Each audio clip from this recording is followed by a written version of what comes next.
tahu mengapa atmosfer itu kan ada sebagian di daerah yang panas dan di daerah yang dingin itu. Mengapa itu terjadi? Ada yang tahu Nah, itu terjadi karena akibat dari penipisan atmosfer kita.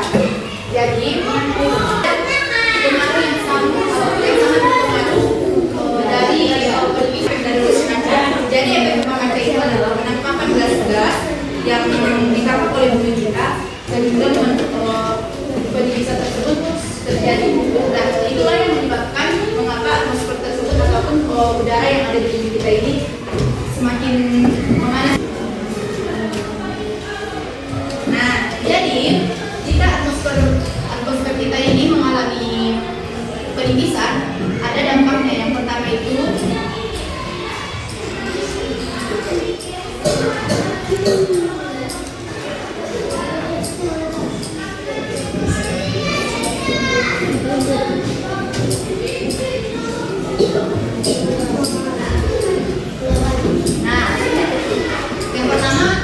terjadinya pemanasan global. Seperti yang bilang tadi kan, jika atmosfer kita itu semakin menipis, maka pemanasan global ataupun perubahan suhu itu di planet kita ini akan berubah dari yang dingin menjadi panas. Yang kedua,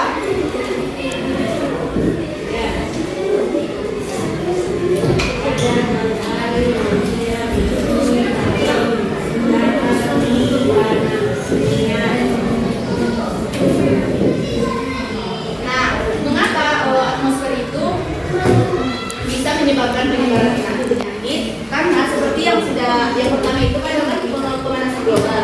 Nah, di pemanasan global ini maka akan terjadi yang namanya perubahan suhu. Jadi jika suhu di bumi kita ini semakin ganti-ganti dari yang dingin menjadi yang panas, itu akan mengalami yang namanya perubahan. Nah, jadi dari perubahan tersebut akan menyebabkan beberapa penyakit, contohnya adalah flu ataupun pilek. Nah, selanjutnya ada nama-nama atmosfer. Nah, di sini pertama adalah troposfer, stratosfer, mesosfer, termosfer, dan eksosfer. Ada di situ. Coba dulu.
ultraviolet.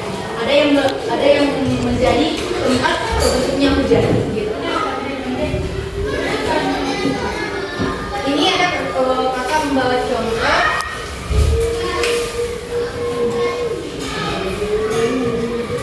Nah,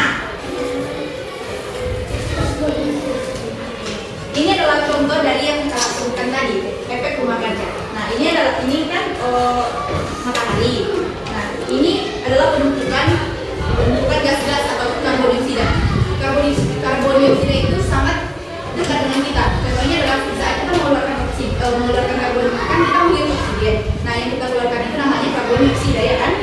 Nah, itu jika karbon dioksida yang ada di bumi kita ini semakin banyak, itu karbon dioksida itu tidak hanya dihasilkan oleh manusia, bisa juga dihasilkan oleh kendaraan, gitu kan, pabrik-pabrik seperti itu.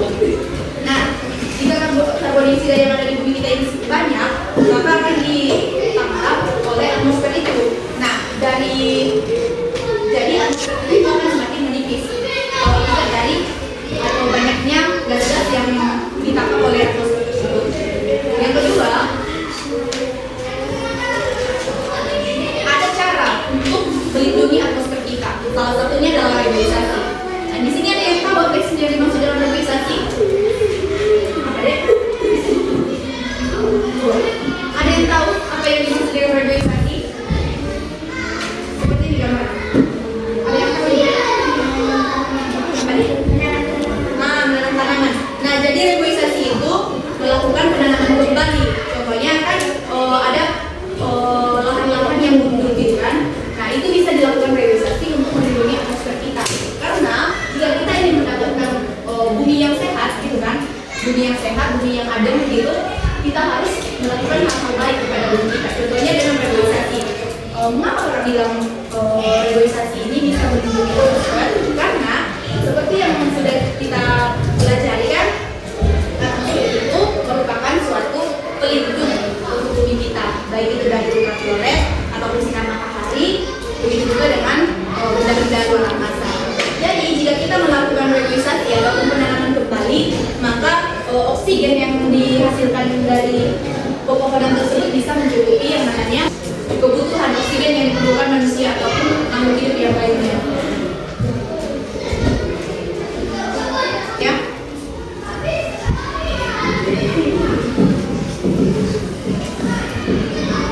Ada yang bisa menuliskan kembali nama-nama atmosfernya?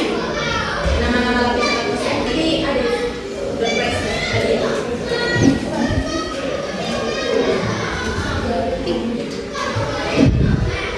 Ataupun 3 yang hafal boleh 3 gitu.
melakukan yang namanya reboisasi, ataupun bisa dengan cara lain mengurangi penggunaan yang namanya mungkin di sini ada yang belum menggunakan yang namanya pestisida ya. Bisa dengan mengurangi kayak penggunaan deterjen yang berlebihan juga bisa mengakibatkan atmosfer kita semakin menipis. Jadi mungkin cukup sekian penyampaian dari kakak. Kurang dan janggalnya kakak mohon maaf untuk door prize-nya ataupun reward yang nanti kita dikasih. Oke, itu